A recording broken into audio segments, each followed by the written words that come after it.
তিনি আমাদের মঞ্চে একটা রোগীর গাড়ি যাচ্ছে, আপনারা রাস্তাটা ক্লিয়ার করে দেন। তাই কালীপদ দা আমাদের সামনে সর্বপ্রথম তিনি ঐক্যের বার্তা দেবেন। এই কালো বিলের বিরুদ্ধে তিনি সর্বপ্রথম তার কণ্ঠ দিয়ে কেন্দ্রীয় সরকারকে বুঝিয়ে দেবেন।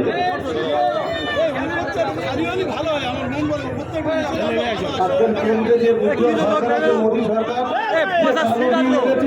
তার প্রতিবাদে আমরা বলতে চাই ওই বিল আমরা মানছি না, মানব না।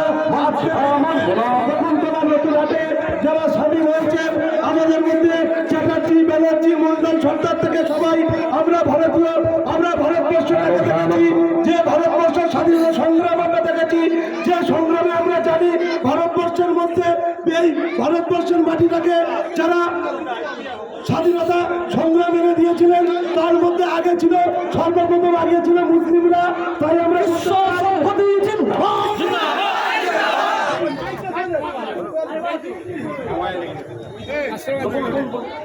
হিন্দু মুসলিম ভাই ভাই আমরা এই পবিত্র বাংলার মাটিতে সবাই একত্র হয়ে থাকতে চাই। এই কালা আইনের বিরুদ্ধে আমরা বলতে চাই এই আইন আমরা মানছি না, মানব না। মোদী সরকারের এই বিরুদ্ধে আইন মানছি না, মানব না। এই বলে আমি আমার বক্তব্য শেষ করছি।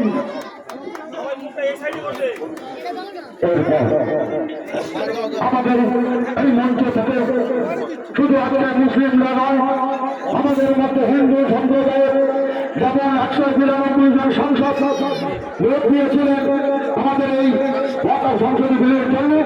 এখন আপনাদের সামনে কিছু কথা তুলে ধরবে ভারত সরকার আমাদের মধ্যে উপস্থিত তরুণরা।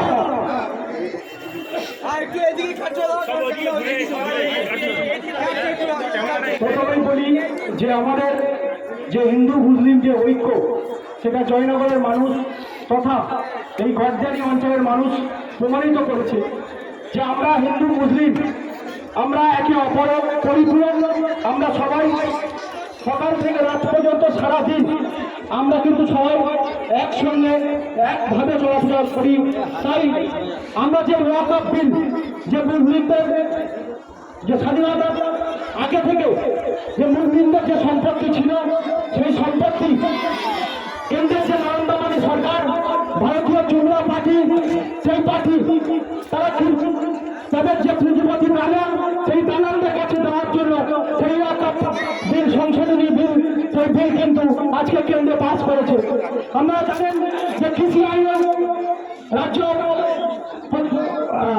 লোকসভা এবং রাজ্যসভাতে কৃষি আইন পাস হয়েছিল। সেই কৃষি আইন আমাদের মধ্যে উপস্থিত হয়েছেন আমাদের হাসানুজ্জামান সাহেবের ছোট ভাই মাওলানা জাকারিয়া সাহেব। হাফেজ মাওলানা জাকারিয়া সাহেবকে স্টেজে আসার জন্য আমি বলছি। সেই রাজ্যসভা এবং লোকসভাতে সেই কৃষি আইন পাস হয়েছিল, কিন্তু সেই কৃষি আইন কিন্তু এখনো পর্যন্ত বাস্তবে রূপান্তরিত করতে পারেনি।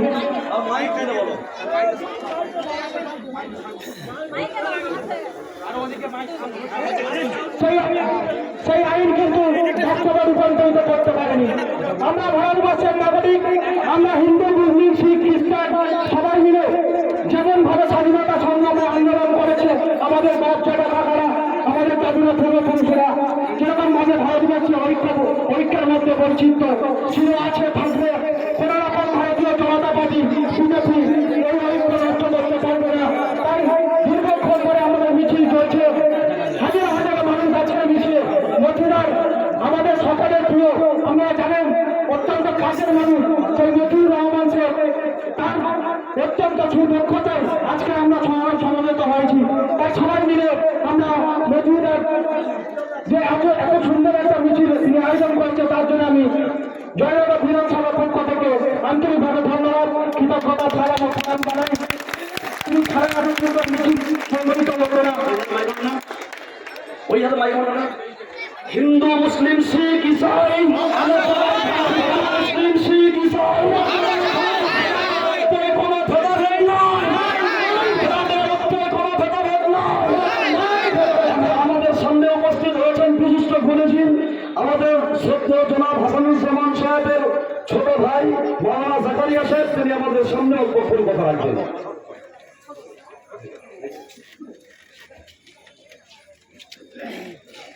বন্ধুগণ, আমরা আজকের এখানে একত্রিত হয়েছি কেন, মিছিল করছি কেন, আমাদের দাবি কি আমরা সবাই জানি।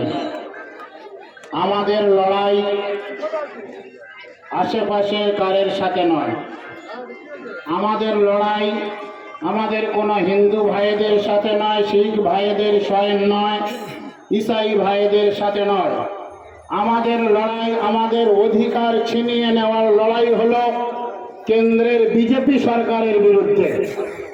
সুতরাং কেন্দ্রের বিজেপি সরকার আমাদের উপরে যে কালা কানুন চালাতে চলেছে, মনে রাখবেন, আজকের যদি ওয়াকফ আইন পরিচালিত করতে পারে, আগামী দিনে এর থেকে আরো বড় কঠিন আইন আনতে চলেছে, সেটা হলো অভিন্ন দেওয়ানি আইন।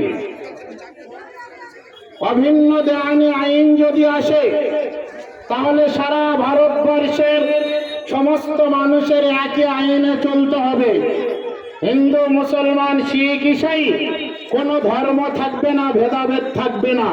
এ কঠিন পরিস্থিতি আমাদের সামনে আসতে চলেছে। সুতরাং এ ওয়াকফ আইন আমাদের বাপ দাদার 14 পুরুষের দেওয়া সম্পত্তি আমরা ব্যবহার করব সংবিধান অনুযায়ী।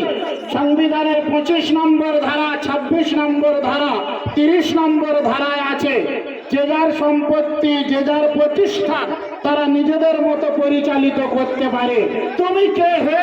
তুমি আমাদের সম্পত্তিতে হস্তক্ষেপ করবে, তুমি মুরুন্দি করবে, তোমার মুরুন্দি আমরা মানব কেন? তোমার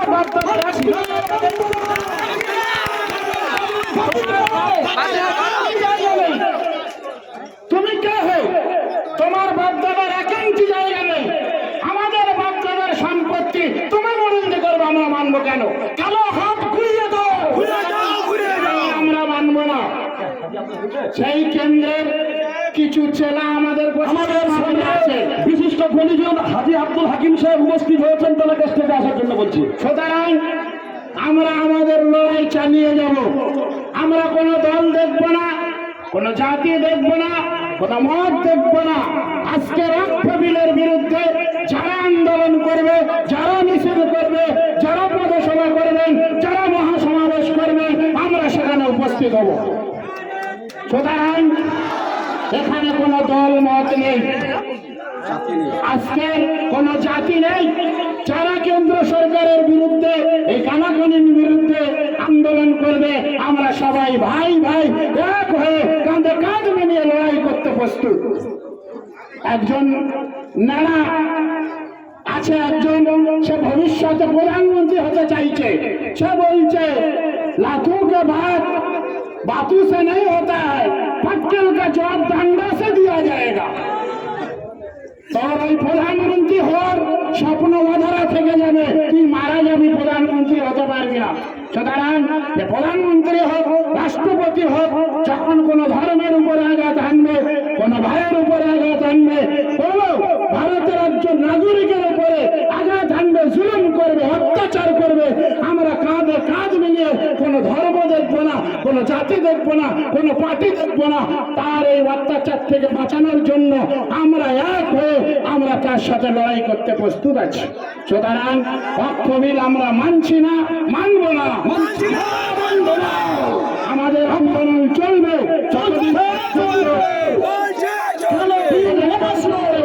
আইন বাতিল না হবে ততদিন পর্যন্ত আমাদের বুকের রক্ত দিয়ে লড়াই করতে আমরা প্রস্তুত আছি।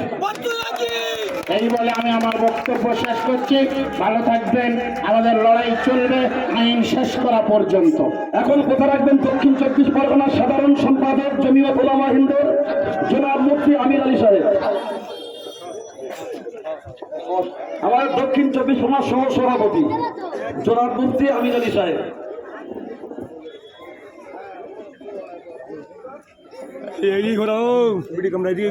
সম্মানিত উপস্থিতি, আজকের এই যে মহা মিছিল, এই মিছিলে আমরা যারা উপস্থিত হয়েছি তাদেরকে আমি ধন্যবাদ জানাবো।